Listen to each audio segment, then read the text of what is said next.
the first speaker will be Germán Óscar Johanssen. He's a PhD researcher at the Max Planck Institute for Innovation and Competition, and he will be presenting his short paper on conscious parallelism and price discrimination in the era of algorithms, a case of collective abuse of dominance. So thank you very much, and thank you for being here and not in the other room. So yes, I will present a working paper. So it's I don't have too much time, so it's very. I will do some assumptions. So maybe we can discuss that later. So we have two new realities in this era of algorithms. One of these would be like assumptions that the rise of oligopolistic structures because of the increasing degree of transparency, like all of you know. Then we have better mechanism of retaliation and absence of external factors that put countervailing pressure competition. And on the other hand, it seems that price discrimination based on consumer behavior will rise in the future, as some presentations have shown and argued. So at least we can define the price discrimination in posted prices that could be observable by competitors, and secret prices that are not observable by competitors, which be the personalized or individualized prices.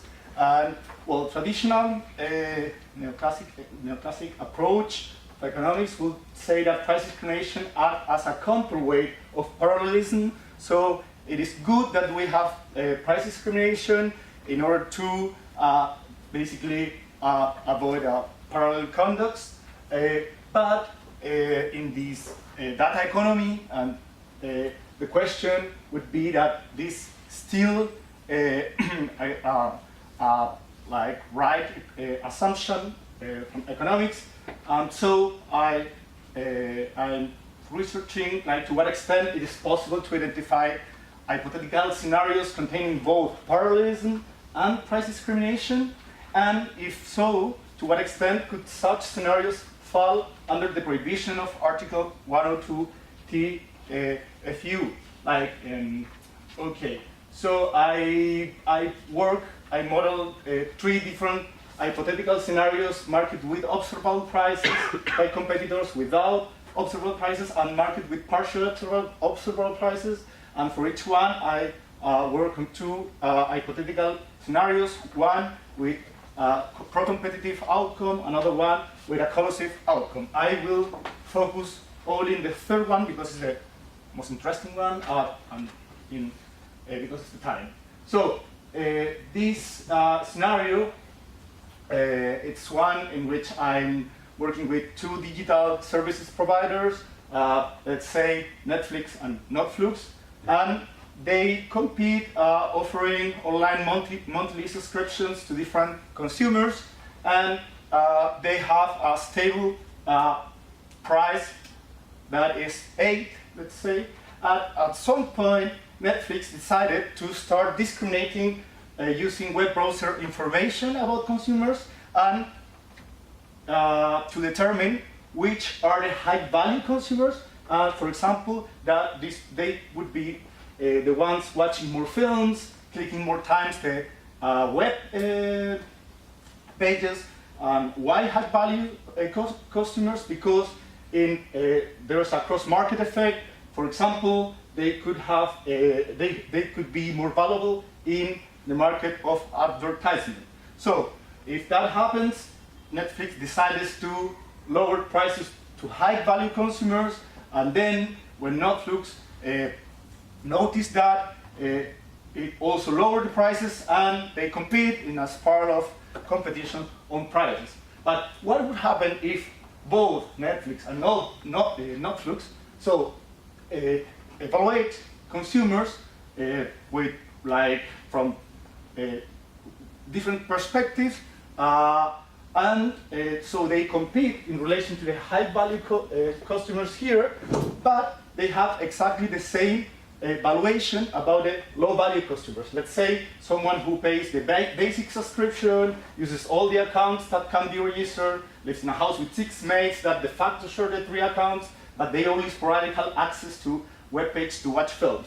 So if that happens, maybe after some interaction in the market, they could start increasing the prices in a kind of tacit collusion interaction until achieve a super competitive outcome in relation to this group of customers. So this would be efficient in terms that this one are subsidizing the other ones, and maybe we should don't care from a competition law perspective. But what will happen if Netflix starts also analyzing the behavior of this group of consumers, so dividing them in sensible to price one and sleepers one, and deciding to start increasing the prices to these ones because they are not noticing that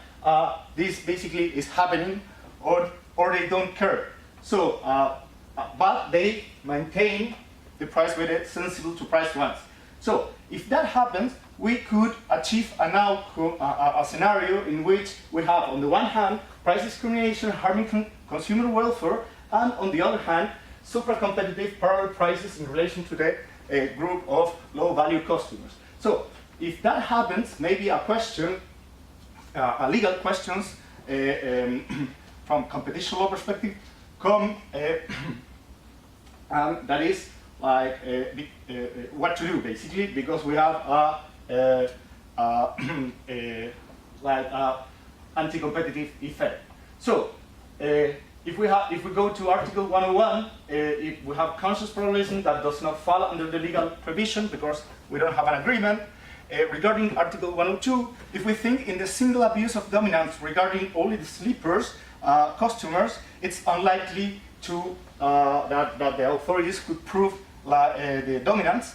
So what if we analyze both the parallelism and the price discrimination as part of one single pricing conduct and not as separate offenses? And then going back to Article 102, so we can create a hypothesis of collective dominance, in which the collective dominance may be established by the existence of conscious parallelism and also the ability to raise prices above marginal cost in relation to sleepers and additional factors. And the abusive conduct could be configured by the discriminatory scheme in case, of course, harm is proved.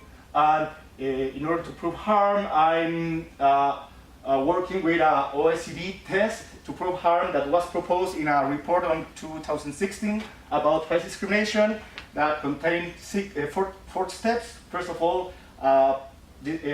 like proving a discriminatory pricing scheme, in fact, we assuming that yes. Second, the static analysis of harm to consumers. We're also assuming that it can be proved. Third, the permanency of a discriminatory scheme. And finally, identify the source of the price discrimination to determine whether dynamic incentives will mitigate the static harms. In this case, for instance, investing in identifying the sensible to price and the sleepers customers, and on the other hand, having an effective block of the consumer's options to choose between different prices for the same product will be good indicator of the incentives to maintain the discriminatory scheme and the anti-competitive outcomes. So my preliminary concluding remarks are one of them. There are some preconditions to for this scenario. First, we will need to have at least some kind of observable information about prices in the market, and secondly, same valuation of part of consumers by competitors.